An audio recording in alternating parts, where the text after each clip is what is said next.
ঝগড়া হয়? হ্যাঁ, ঝগড়া কেন হবে না? ও কিন্তু ঝগড়ুটে বেশি। হ্যাঁ, ওই একটুখানি মিষ্টি ঝগড়ুটে। আমি একটা বড়ই কথা বলছি, I feel fans are never loyal. আমাকে ওই ফ্লোর থেকে তুলে দেওয়া হলো, সরিয়ে দেওয়া হলো, আমি সেই হাওয়া করে কাঁদলাম সাইডে গিয়ে কোথাও। একটা রাত বা একটা শুক্রবার একটা মানুষকে চেঞ্জ করে দেয়, কিন্তু সেই শুক্রবারটা পৌঁছানোর জন্য তার 14 বছরের স্ট্রাগল থাকে। আমি যেটা পেয়েছি, I am not content with it, but আমি সন্তুষ্ট। হানিমুন পিরিয়ড যেটা বলি, তখন আমি অনেক কিছু করলাম, আমি পুরো পৃথিবী দেখিয়ে দিলাম, তারপরে আমি নেই, সেটা যাতে না হয়। তখন ওই গুটি মল্লারেরও যে চরিত্র দুটোর একটা জায়গায় গিয়ে শেষ হয়েছে। শুধু চরিত্র দুটো নাকি? না না, সেটা তো অবভিয়াসলি, হ্যাঁ, সেটা যেটা আর নেই সেটা তো নিয়ে আর কথা বলাই উচিত না।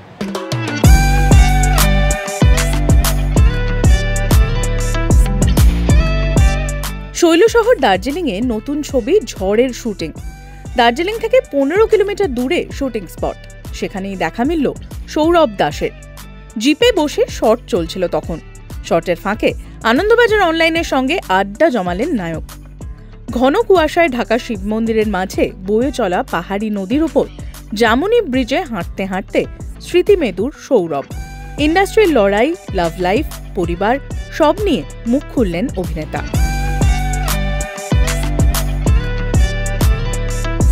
আনন্দবাজার অনলাইনে আপনাদের সকলকে স্বাগত। আমি অনস্বর রয়েছে আপনাদের সঙ্গে। ঝড় ছবির শুটিং চলছে, আর তারই অন্যতম অভিনেতা আজকে আমার সঙ্গে থাকবেন, তার সাথে কথা বলবো।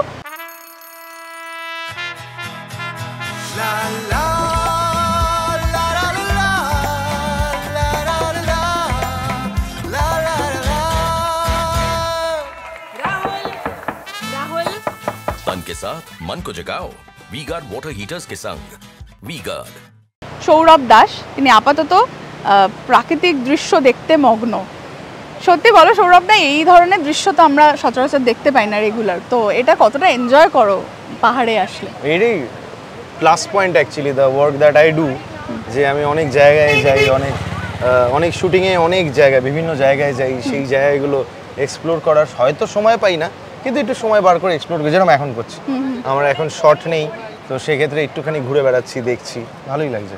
এবং আমার মনে হয় এই যে জল বয়ে যাওয়ার যে শব্দ, এই বিষয়গুলো তো আমরা সচরাচর দেখতে পাই না, এটার সাথে অদ্ভুত একটা মানে কি বলবো, মানে একটা অদ্ভুত অনুভূতি জড়িয়ে থাকে। হ্যাঁ, সত্যি কথা, এই শব্দগুলো তো আমরা অ্যাকচুয়ালি যেখানে আমরা বাস করি সেই জায়গাটায় এই জিনিসগুলো পাওয়া যায় না, তো সেই ক্ষেত্রে প্রচণ্ড ভালোই লাগে। এরকম প্রাকৃতিক দৃশ্য যখন দেখছো, মানে দর্শনাকে কতটা মিস করছো? আমরা সবাই কাশ্মীর থেকে ফিরলাম, তো এরকমই পাহাড়ের মাঝেই ছিলাম অনেক দিন। আমি কাজে থাকলে কিন্তু খুব একটা কখনোই কাউকে মিস করি না আর কি।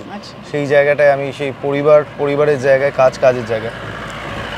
আবার ধরে নাও যখন আমি বাড়িতে থাকি তখন আমি আবার কাজ মিস করি না, হ্যাঁ, তখন পরিবারের সঙ্গে। মানে এটা চরিত্রের প্রয়োজনে, মানে ওই চরিত্রটাই থাকার জন্য। But I work like that only. মানে আমার কিন্তু মানে কাজের মাঝখানে আমার কাছে ফোন থাকে না টু স্টার্ট উইথ।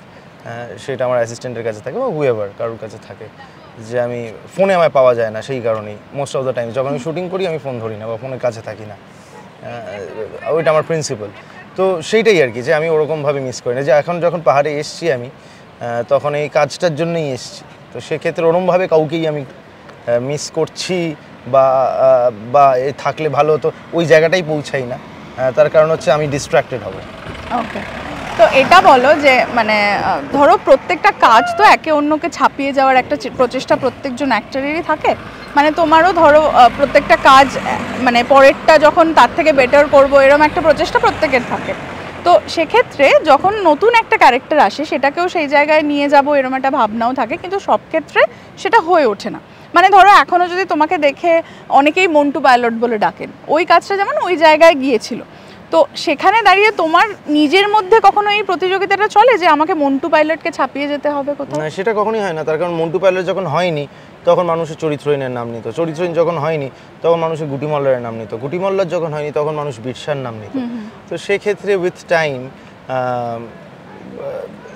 এমন এক একটা চরিত্র হয়তো আমি করতে পেরেছি বা মানুষের মনে জায়গা করেছে সেই চরিত্রগুলো, যেইগুলো থেকে তারপর থেকে আবার চেনা শুরু হচ্ছে বা সেই নাম ধরে ডাকা শুরু হচ্ছে, বা সেইটা আমার এক্সিস্টেন্স বলো বা আমার আইডেন্টিটি হয়ে গেল তারপর থেকে। এরকম বিষয় সবসময় হতে থেকেছে। সো আই ফিল কোনো কিছু তুমি মাথায় নিয়ে যে এইটাকে আমাকে ছাপিয়ে যেতে হবে, করলে কোনো দিনই কিছু হয় না। আমার মনে হয় যে মানে being honest to the character, তুমি যদি অনেস্টলি বিষয়টা করো, এবং আরও অনেক জিনিস আছে যেগুলো তোমার হাতে নেই, ইউনো দের ইজ লাক। হ্যাঁ, luck is one factor. For example আমি তোমায় বলছি ইস্কাবন বলে একটা ছবি হয়েছিল, সেটাতে আমি যে অভিনয়টা করেছিলাম, আমাকে যদি তুমি পার্সোনালি জিজ্ঞেস করো, that was far better than Montu pilot, আমাকে যদি জিজ্ঞেস করো। কিন্তু সেটাও তো মানুষ দেখেনি। হ্যাঁ, the story of the last Maoist, আমি একটা মাওয়িস্ট প্লে করেছিলাম, এবং সেইটা যেভাবে আমি করেছিলাম, সেই পুরুলিয়ার একদম অরিজিনাল জায়গায় দাঁড়িয়ে 24-25 দিন, তো সেইটা আমার কাছে, আমার মনে হয় যে আমার পারফরমেন্সের জায়গা থেকে মন্টু পাইলটের থেকেও বেশি ভালো, কিন্তু সেটা তো মানুষের কাছে অত জায়গা পৌঁছায়নি। হ্যাঁ, তো সেক্ষেত্রে এরকম আক্ষেপ আমার মনে রয়ে যায় অনেকের, অনেক চরিত্র নিজের মনের খুব কাছের হয়, এবং তুমি যখন প্লে করছো তখন মনে হয় যে দর্শক হয়তো এখানে আমায় নতুনভাবে চিনবে, কিন্তু হয়তো পরে মানে হয় না। হ্যাঁ, এবার যখন হয় আই গেট ওভারওয়েলমড, তখন প্রচণ্ড ভালো লাগে। সো বলে না যে কোনো মানুষের, ধরো ফর এক্সাম্পল যাদেরই ধরো খুব নাম হয়েছে, নামডাক হয়েছে, আমাদের এখানে না, অপুদা এত ভালো কাজ করছেন বাইরে, তার পেছনে যে স্ট্রাগলটা বা এত জায়গায় এত ভালো অভিনয় ওনার, সেগুলো মানুষের কাছে ধরাই পড়েনি, এমন অনেক জায়গায় আছে। তো আই ফিল ওই একটা রাত বা একটা শুক্রবার একটা মানুষকে চেঞ্জ করে দেয়, কিন্তু সেই শুক্রবারটা পৌঁছানোর জন্য তার 14 বছরের স্ট্রাগল থাকে, 14 বছরের হার্ডশিপ থাকে। সেই জিনিসটা অ্যাকচুয়ালি মানে মানুষের সামনে পৌঁছায় না, সেটা তো তাদেরও দোষ নয়। তো সেরকম অনেক হার্ডশিপ তো থাকেই, সবার লাইফেই থাকে। ঝড় ছবির শুটিং চলছে, তো তোমার চরিত্রটা কিরকম এখানে, মানে কতটা আলাদা অন্যান্য চরিত্রগুলোর থেকে? আলাদা থেকে আমার মনে হয় যে আমি যে চরিত্রটা করছি তার নাম হচ্ছে সৌভিক। সে একটা কলেজের জিএস, তো জিএস মানে আমরা বুঝতে পারি যে মানে অনেকটাই আর কি পাওয়ারফুল আর কি পুরো কলেজে। সেইখানে প্রথম বছরের ছাত্রী হচ্ছে অমৃতা, অমৃতা প্লে করছে যে ক্যারেক্টারটা আর কি, জেন।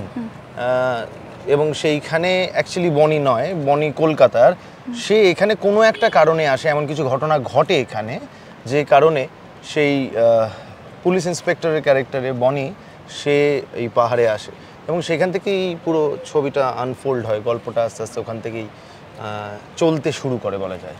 তো চরিত্র সবচেয়ে বেশি মানে তোমাকে অ্যাট্রাক্ট করলো কি? সেটা বললে অনেকটাই বলে দেওয়া হবে, but the psyche of the character, এই চরিত্রটার যে সাইকিটা সেটা আমার অদ্ভুত লেগেছে। এবং যখন ডিরেক্টর অ্যান্থনি যখন আমায় বলেছে, অ্যান্থনিদা, যে এই বিষয়টা কোথা থেকে আসছে বা এই মানুষটার পাস্ট কি, হ্যান ত্যান এই ওই, তো তখন আমার মনে হচ্ছে প্রচণ্ড ইন্টারেস্টিং লেগেছে আর কি। মানে আমার ওই সাদামাটা স্ট্রেট লাইন ক্যারেক্টার কখনোই খুব একটা টানেনি। আর লুক নিয়ে বিভিন্ন এক্সপেরিমেন্ট তুমি লাস্ট যদি তোমার একটা কাজ দেখি তাহলে আমরা দেখতে পেয়েছি, তো এটাও কি সেটা মানে আলাদা করেছো সেই লুকটা চেঞ্জ করার জন্য? খুব সাটল চেঞ্জ আছে, তার কারণ হচ্ছে খুব বেশি চেঞ্জ করলে যদি রিলেটেবল না হয় তাহলে আবার এই চরিত্রটার ক্ষেত্রে একটু প্রবলেম হতে পারে। হ্যাঁ, কারণ একদমই বয় next door kind of character, তো সেইখানে যদি আমি লুক নিয়ে খুব একটা বেশি কিছু করি তাহলে সেইটা হঠাৎ করে একটুখানি জারিং টু দ্য আইজ হতে পারে। তো সেক্ষেত্রেই ওরমভাবে আলাদা কিছু নয়, কিন্তু হ্যাঁ এমন ছোট ছোট জিনিস করা যেগুলো হয়তো ওই সিনেমা যখন এগিয়ে যাবে, ইন্টারভেলের পরে আরও কিছুটা এগোবে, তখন বোঝা যাবে যে এই জিনিসগুলো এই কারণে করা হয়েছে। তুমি নিজে পার্সোনালি যখন ধরো নিজের কাজ নিয়ে ভাবছো বা কিছু, তুমি নিজের স্ট্রাগলটাকে ফিরে দেখো? হ্যাঁ, অ্যাবসলিউটলি, মানে দ্যাট মেক্স ইউ না। আজকে তুমি যেখান থেকে এসেছো বা যে মানুষই এখন হয়তো দেখছেন, তারও লাইফের যে হার্ডশিপ আছে, সেই হার্ডশিপ পেরিয়েই তিনি সেই জায়গাটায় পৌঁছেছেন। তো সেই ক্ষেত্রে আমার মনে হয় যে রুটস কখনো ভোলা উচিত নয়। হ্যাঁ, যেখান থেকে তুমি এসছো সেইটা কখনো ভোলা উচিত নয়। এই যে আজকে আমি দাঁড়িয়ে আমার যে সেইটুকু জায়গা হয়েছে যে তুমি আজকে দাঁড়িয়ে আমার ইন্টারভিউ নিচ্ছ, এইটার জন্য I will be for ever grateful. আমি যেটা পেয়েছি I am not content with it, but আমি সন্তুষ্ট। আমি যদি কন্টেন্ট হয়ে যাই তাহলে আমার যাত্রা এখানেই শেষ। তো আমি ক্যানট বি কন্টেন্ট। সবাই লাইফে যে আজকে 100 কোটি টাকার মালিক সেভাবে 1000 কোটি টাকার মালিক হব, যে আজকে 1 কোটি টাকার মালিক সেভাবে 100 কোটি টাকার মালিক হব, যে 1 লাখ টাকা আছে সেভাবে যে আমার 1 কোটি টাকা হবে। তো এরকমই তো বিষয়টা। তো সেই ক্ষেত্রে I am not content, but yet again I am very grateful of whatever that I have got. আর পরিবারের সাথে এগুলো নিয়ে আলোচনা হয়, কারণ তারা তো প্রথম থেকে তোমার স্ট্রাগলটা দেখেছেন এবং তার সঙ্গে রয়েছেন।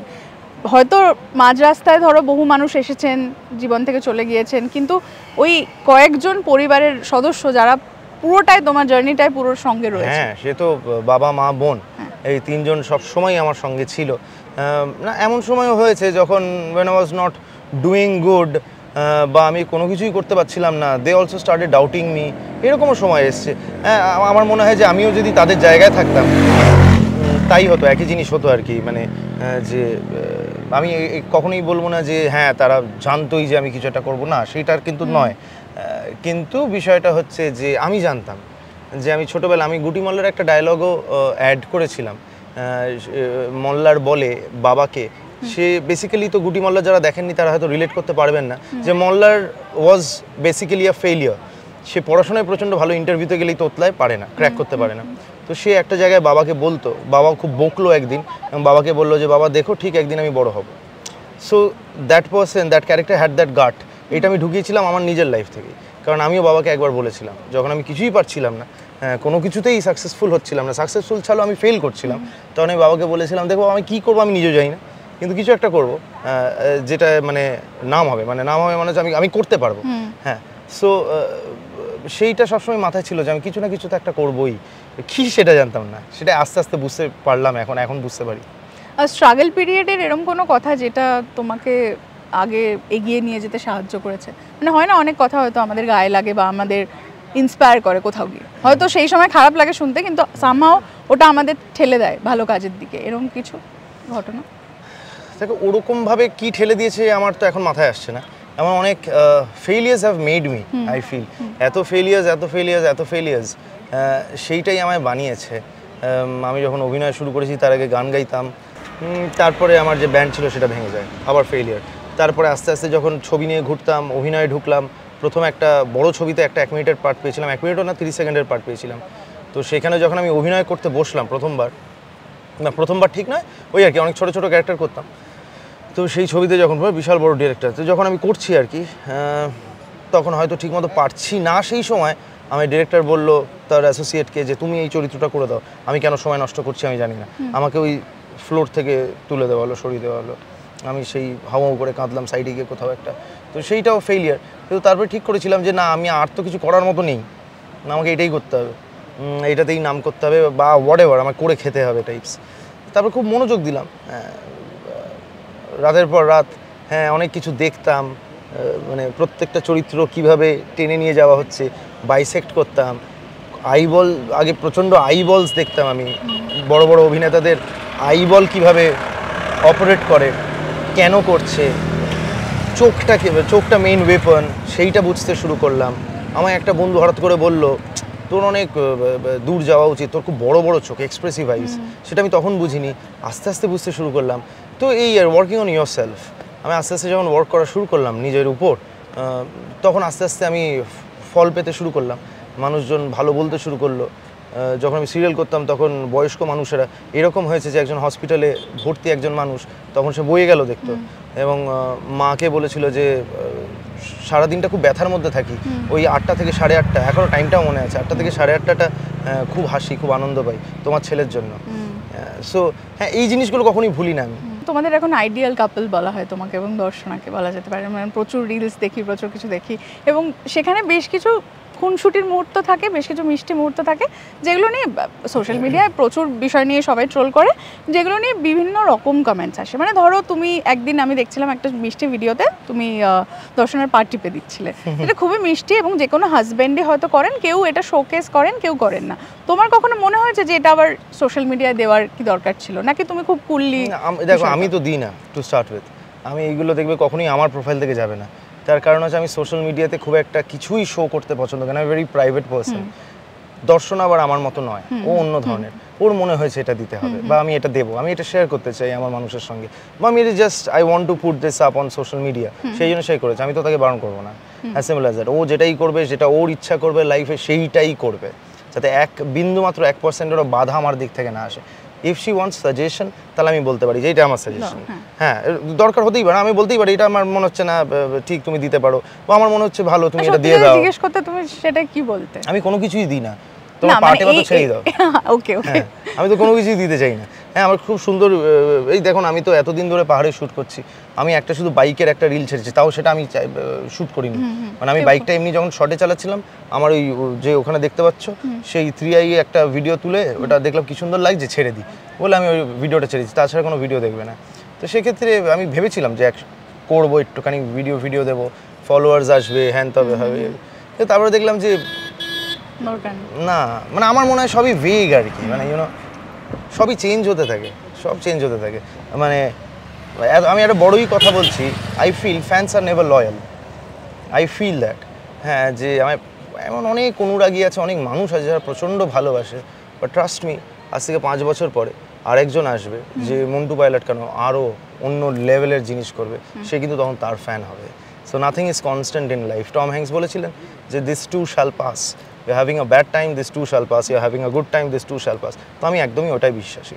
বাট মানে তুমি এটাতেও বিশ্বাসী যে দর্শনে যেটা চায় সেটাও মন মতো করুক, মানে সেখানে আমি না নেব। হ্যাঁ, সেটা তোমার কি মনে হয় সম্পর্কের মূল মন্ত্র কি, মানে যেটাতে খুব হ্যাপি থাকা যায়? Respect to start with, love and respect. Love বললেই অ্যাকচুয়ালি তার মধ্যেই রেসপেক্ট থাকে, তার মধ্যেই মানুষকে বোঝা জানা হ্যান ত্যান সব কিছুই এই লাভটার মধ্যে ঢুকে যায়। তো সেক্ষেত্রে তুমি যদি আমায় জিজ্ঞেস করো, অবভিয়াসলি লাভ, অবভিয়াসলি রেসপেক্ট, আর you know doing the basics right. You don't have to do extravagant things. তোমাকে বড় গিফট দিতে হবে না, তুমি কোথাও একটা ক্যান্ডেল লাইট ডিনারে নিয়ে চলে গেলে, এগুলো প্রত্যেকটা জিনিসই হয়তো অল্প অল্প করে দরকার, but doing the basics right I feel. যেরকম যে হ্যাবিটটা হয়ে গেছে আমার, ধরো ওকে আমি বাড়িতে থাকলে আমি ওকে ভাত বেড়ে দিই, রাইট? তো এইটা 1 বছরও আমাদের হয়নি, বাট এইটা আমি 10 বছর কেন 20 বছর যতদিন বেঁচে আছি ওর সঙ্গে আমি যে বাসটা করব, আমার যাতে এটা আমার হ্যাবিট হয়, মানে এইটা আমার মনে না হয় যে এটা আমি করছি বা এটা ও করছে না, হ্যান ত্যান এই। তো এই ছোট ছোট জিনিসগুলো যাতে প্রথমে যখন স্পার্কটা থাকে, হানিমুন পিরিয়ড যেটা বলি, তখন আমি অনেক কিছু করলাম, আমি পুরো পৃথিবী দেখিয়ে দিলাম, তারপরে আমি নেই, সেটা যাতে না হয়। B consistent. মানে অনেকে বলে বিয়ের পর ভালোবাসা চলে যায়, মানে সেটা তোমাদের দেখলে বোঝা যায় যে হ্যাপি কাপল। একদমই না, তো এটা যাবার কথাই নয় আর কি। হ্যাঁ, তো সেক্ষেত্রে ওর গাড়িতে যেতে যেতে ওর ভিডিও দেখছো তুমি, হ্যাঁ এরকম টাইপের জিনিসপত্র প্রত্যেকজন যারা দেখছেন, যারা ভালোবাসায় আছেন, তারা সবাই এটা করে। তোমাদের ঝগড়া হয়? হ্যাঁ, ঝগড়া কেন হয় না, ও কিন্তু ঝগড়ুটে বেশি। হ্যাঁ, ওই একটুখানি মিষ্টি ঝগড়ুটে।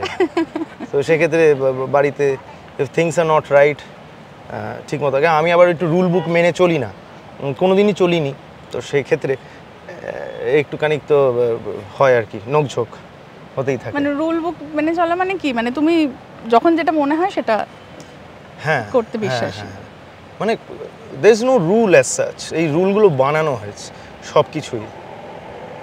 তো আই ফিল যে ওরকমভাবে কোনো রুল মেনে চলা হ্যান ত্যান এইটাতে আমি একদমই কমফোর্টেবল না। মানে এর জন্য কি জীবনে কোনোদিন কিছু হারাতে হয়েছে বা ভুল কিছু হয়েছে নাকি?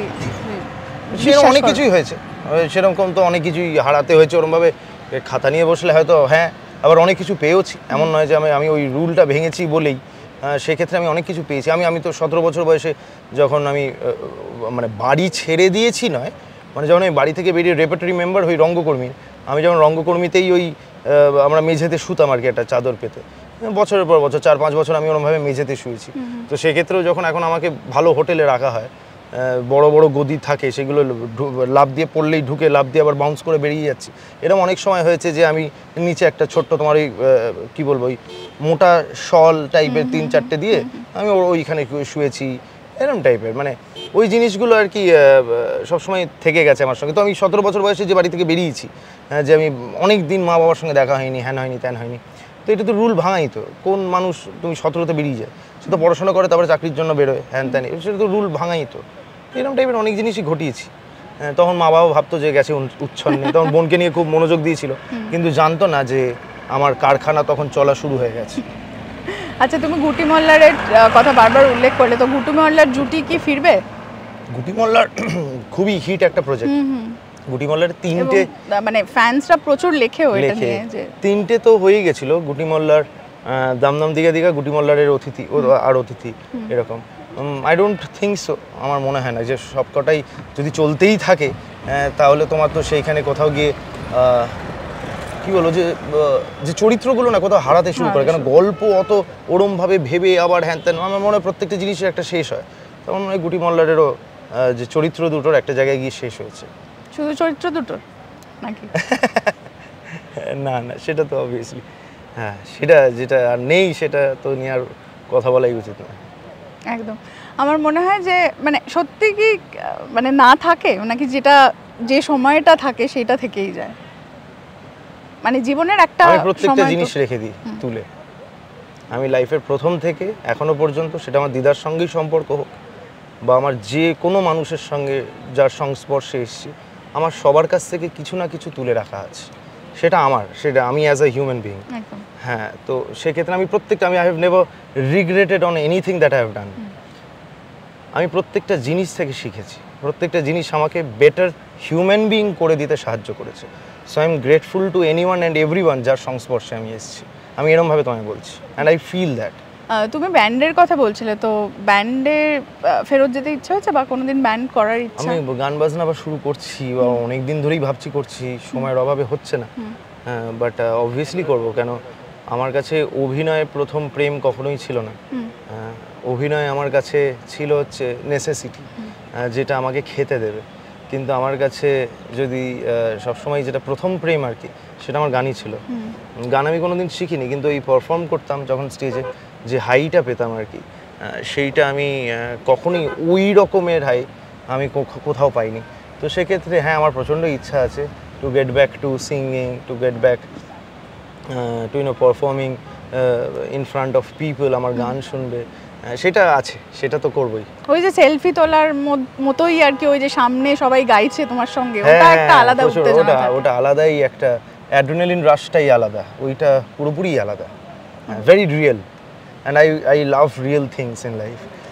ওকে, আমি শেষ করব আজকের আড্ডা, কিন্তু এই পরিবেশে দাঁড়িয়ে তোমার দুটো লাইন কি মনে হচ্ছে একটু যদি দর্শকদের জন্য গেয়ে দেবো? হ্যাঁ, এই পরিবেশটাকে নিয়ে যদি বলি, বা তুমি কাউকে ডেডিকেটও করতে চাও ইফ ইউ ওয়ান্ট। সব কিছুই ডেডিকেট করবো না, না হলে তুমি এই মানে হয় না, আমাদের তো অনেক সময় আমরা গুনগুন করি এই ধরনের পরিবেশ। তেরে বিন मैं यूं कैसे जिया, कैसे जिया, तेरे बिन मैं यूं कैसे जिया, कैसे जिया तेरे बिन।